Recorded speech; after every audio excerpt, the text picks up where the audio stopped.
Bonjour à toi, je viens aujourd'hui pour te parler, bien comme tu as pu le lire, du corps. Et j'ai envie qu'on réhabilite aujourd'hui le corps, que tout ce qui va vibrer dans tes petites oreilles, les idées, la vibration de ma voix, bref, que tout ce que je peux t'apporter aujourd'hui, ce soit un nouvel angle, un nouveau regard en tout cas, effectivement, sur la façon que tu as d'appréhender ton corps. Et quand je dis réhabiliter, c'est en tout cas le remettre à une place qui ne l'honore pas assez aujourd'hui dans notre société. En effet, aujourd'hui, on est dans une société, vous savez, du tout... c'est très centré sur le cognitif, ce qu'on va appeler le cortical, mais en fait, en gros, sur le cortex préfrontal, dont je vous ai déjà parlé. Vous savez, cette zone autour là du cerveau, la dernière couche qui nous a été livrée avec l'évolution et qui nous a permis d'avoir les aires du cerveau qui nous permettent le raisonnement, la logique, qui nous permettent d'avoir de la réflexion, les aires du langage, etc., etc. Donc, ce qui nous, évidemment, est particulièrement développé chez nous humains, qu'on arrive à avoir par rapport à d'autres organismes vivants. Et on a donc un peu trop forcé sur ce trait-là. Et c'est comme si on avait mis au centre de tout notre cerveau, et en particulier cette aire-là, cette zone-là du cerveau, qui donc va nous permettre d'avoir ces fonctions exécutives, on va dire supérieures, et qui vont nous permettre d'avoir justement un état d'esprit, un mental d'acier. Quand on veut, on peut. Donc en gros, solliciter cette zone-là du cerveau pour décider et ensuite, paf, envoyer à notre corps. Allez, vas-y, maintenant corps, tu obéis. Voilà. Et ça, c'est une vision extrêmement limitée qui est la nôtre aujourd'hui, qui est tout est dans la tête. Donc voilà, c'est donc il faut faire attention à ce qu'il y a dans notre tête avant le reste. Et je pense qu'il y a un véritable déséquilibre ici parce que, en vérité, donc, sans surprise, je vais te le dire, les deux sont liés, évidemment. Nous avons une tête, nous avons un corps. Qu'est-ce qui fait le lien, justement? Parce que, finalement, notre cerveau, c'est du système nerveux central. Et puis, il y a du système nerveux, il y a des petites émanations, comme des branches comme ça, qui vont pousser tel un arbre, et qui vont sortir comme ça et aller vers notre corps. Et notre corps va aussi avoir donc du système nerveux, du tissu nerveux, qui sera périphérique, c'est-à-dire qu'il sera sorti du système nerveux central et qui va donner des informations. Et la vision la plus juste, sans doute, à avoir quand il s'agit de ce lien entre le corps et la tête, c'est l'idée de vases communicants. C'est des systèmes complexes qui sont imbriqués les uns dans les autres et qui communiquent entre eux. Donc, notre corps, il va donner des informations, il va remonter des informations via les nerfs, et au niveau du cerveau, de la zone centrale, essayer de recouper, traiter l'information et apporter une réponse qui est la plus correcte. En gros, c'est à peu près ça l'idée. Mais ce n'est pas que du haut vers le bas, ce n'est pas que le cerveau qui dit au corps, pas du tout. Il y a même 4 fois plus de fibres qui remontent l'information corps vers la tête que d'informations qui font tête-corps. Donc c'est évidemment quelque chose qu'il faut prendre en compte. Et ce qu'il faut, je pense, plus avoir à l'esprit plutôt qu'une fonction cérébrale supérieure, réfléchie, qui donne les ordres au corps de s'exécuter, eh bien, il faut plutôt avoir l'idée de... Un peu comme les méduses qu'on voit... je ne sais pas si tu fais partie de cette catégorie de gens qui peuvent rester regarder les méduses pendant des heures. Et surtout les méduses où on voit comme ça de la lumière se déplacer comme ça le long des tentacules. Et donc, on a un système central avec... comme ça, cette lumière qui se déplace jusqu'au bout, et puis ça peut avoir des couleurs en tout cas merveilleuses. Donc je ne sais pas si la méduse a chez toi cet effet un peu ASMR là, apaisant, où tu resterais regardé pendant des heures, mais en tout cas, c'est un système qui est mouvant, fluctuant, avec de l'information qui est en permanence en train de descendre, de monter, et qui intègre un petit peu la synthèse de tout ça, et qui fait un peu comme il peut. Et nous, c'est ça en fait. On a un système nerveux qui est le lien entre notre tête et notre corps, qui est constitutif même, le système nerveux de notre tête, comme je viens de le dire. Mais donc du coup, il faut voir ce système comme un système qui évolue, un système qui fluctue dans le temps, et c'est très bien. C'est parce que ça nous permet, nous, d'être en permanence en adaptation, à prendre de l'information et à apporter la réponse la plus efficace qu'il soit. Donc c'est à peu près l'objectif.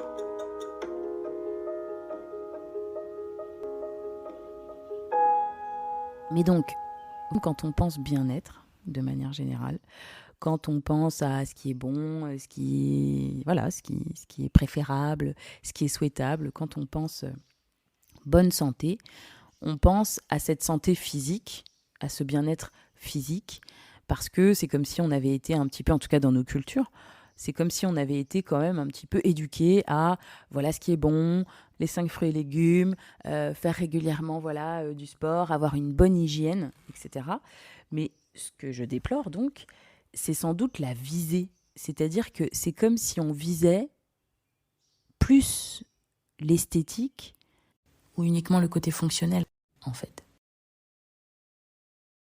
Quand on prend compte de la santé, d'ailleurs de manière générale, il faut prendre en compte ces différentes dimensions. Il faut prendre en compte le corps, qui lui peut manifester évidemment quelque chose, un trouble ou quelque chose qui ne va pas, mais qui peut être le reflet de la tête et des troubles qui sont dans, comme on dit, dans notre inconscient. Il y a les maladies somatiques, quelque part, où tous les troubles de la peau, en général, vont être très, très liés à quelque chose qui est là et qui s'exprime par le corps.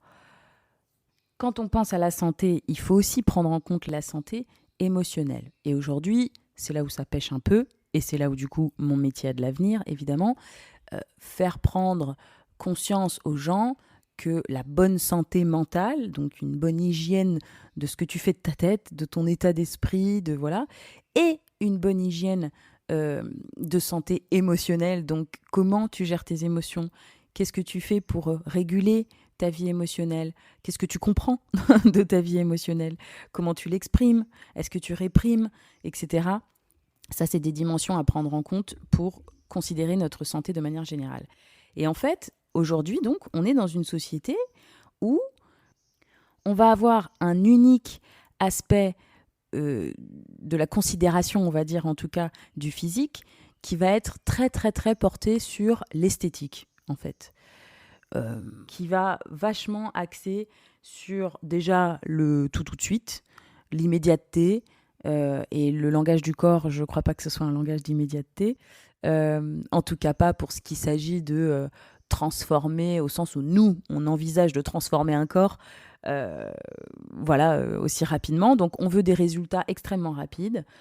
On ne veut pas qu'il y ait de failles, de quelque chose qui n'est pas, qui n'est pas esthétique, qui n'est pas fonctionnel.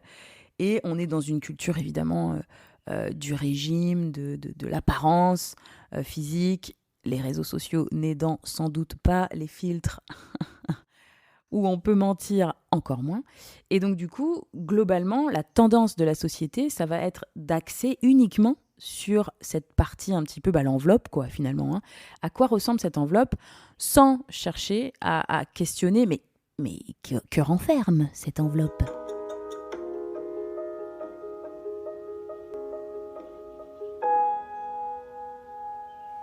Et que renferme cette enveloppe ? Alors, je ne vais pas faire un cours d'anatomie, quoique ça pourrait être intéressant, ni un cours sur la physiologie, bien que je sais beaucoup plus dans cette dimension-là que je parle aujourd'hui, c'est-à-dire que je parle de l'ensemble, de comment tout s'articule, comment tout communique. Et donc, on a plein, en fait, de dimensions dans notre corps. On a des organes, mais ils ne sont pas comme ça suspendus dans le vide. On a des organes qui nous servent à la digestion, qui nous servent à la reproduction, qui nous servent à respirer, qui nous servent à faire circuler. Donc on a des muscles, on a des os. Bref, on a énormément de choses dans ce corps humain et je ne vais pas là aujourd'hui juste faire la liste ou rappeler, quoique ce ne serait pas inintéressant, juste là, à la seconde où tu m'écoutes, dis-toi juste... Tiens, qu'est-ce que j'ai envie là de souligner, de remarquer ? d'observer ou même juste de remercier, d'être un peu plein de gratitude pour un truc de mon corps. Un truc qui est là, qui est fonctionnel, qui marche tout le temps, sans que tu aies besoin de lui demander. Et ça marche, et c'est là. Et d'ailleurs, c'est souvent, toi-même tu sais, quand tu as un problème quelque part, quand tu as une crampe quelque part, quand tu as une courbature quelque part, ou quand tu as un bobo, que tu commences à te dire que c'était vachement utile et c'était vachement pratique quand cette zone, elle n'était pas endolorie, elle n'était pas endommagée et que tu allais bien et que tu trouvais ça normal. Tu disais pas merci. Bref, donc ça, c'est pour la petite parenthèse. Donc voilà. Aujourd'hui, j'ai envie de réhabiliter le corps. Pourquoi ? Pour juste que tu arrives à un peu plus équilibrer.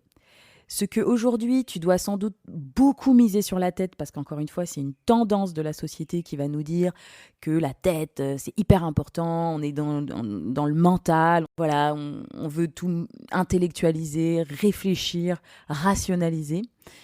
Et il se trouve que, peu importe tes croyances, en tout cas, on est là, dans une vie humaine, que tu crois qu'il y ait une âme ou pas, en tout cas, on a une dimension qui est physique, incarnée en tout cas dans un corps. Et le corps est notre condition d'existence.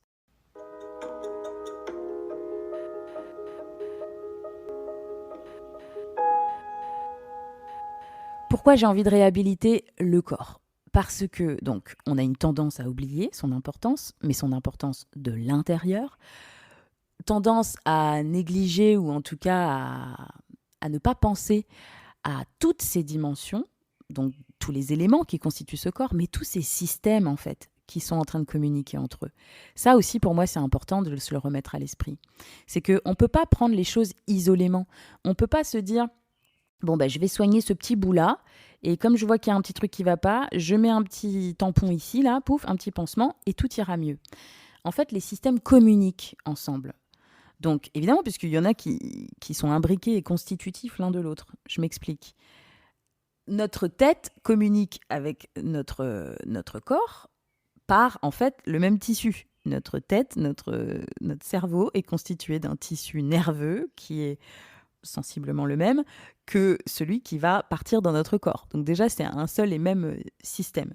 Mais ce système-là, nerveux, il va communiquer avec le système de la circulation, le système sanguin, avec le système immunitaire, avec le système digestif. En fait, le corps va être comme plein de systèmes imbriqués les uns dans les autres, qui se parlent et se répondent, et qui sont tous interdépendants, qui sont tous en relation les uns par rapport aux autres, qui sont tous là pour apporter quelque part une information, le système nerveux étant celui qui centralise les informations et qui les fait transiter, finalement. Donc, c'est ce qui permet au système, au pluriel, donc à tous les systèmes, d'être dans une forme d'équilibre et de communiquer et de savoir apporter la bonne solution au bon problème. Donc, je te laisse cette semaine avec cette partie-là. Je te laisse sur cette idée que le corps est quelque chose, peut-être qu'il faut considérer au-delà et plus que, en tout cas, comme quelque chose d'esthétique. C'est plus qu'une enveloppe, c'est plus que quelque chose de uniquement fonctionnel, avec quelque chose qui décide en haut et puis quelque chose qui exécute en bas. Vraiment, il faut avoir cette idée de tous ces systèmes imbriqués, interdépendants et vivant les uns par rapport aux autres, transitant des informations et qui donc donnent des informations. Notre corps nous dit des choses. Donc là, l'idée, c'est vraiment commencer à se dire, réhabilitons le corps pour ce qu'il est, quelque chose de bien plus complexe et de bien plus riche que ce qu'on a comme première lecture ou comme première a priori en tout cas. Donc voilà. Pourquoi aussi finalement cet épisode ? Cet épisode, je l'espère, et donc la suite, te permettra effectivement, je l'espère, de comprendre en fait pourquoi l'accompagnement que moi je vais proposer va évidemment prendre en compte ce pilier, cette dimension indispensable qui est donc évidemment la tête, puisque j'aide les gens à regarder leurs pensées, à questionner leurs pensées et à éventuellement changer et évoluer sur certaines choses qu'ils n'ont plus envie de penser, mais en ayant d'abord écouté le corps pour ce qu'il a à dire, le langage des émotions, en ayant écouté tous les liens qu'il y a évidemment entre aujourd'hui ce que tu vas manifester dans ta vie d'un point de vue trouble ou des maux chroniques ou des maladies que tu vas déclarer ou des blocages. Et en tout cas, tant que ce corps n'est pas écouté, eh bien, moi, mon sentiment, c'est que la tête ne peut pas être débloquée. Donc, c'est quelque chose, un travail qui va de pair. Il y a 2 piliers finalement dans mon accompagnement. Et donc, voilà, cet épisode, j'espère, aura commencé à te permettre de voir pourquoi l'intérêt et pourquoi le corps est donc si important que ça. Voilà. Rendez-vous la semaine prochaine pour la suite.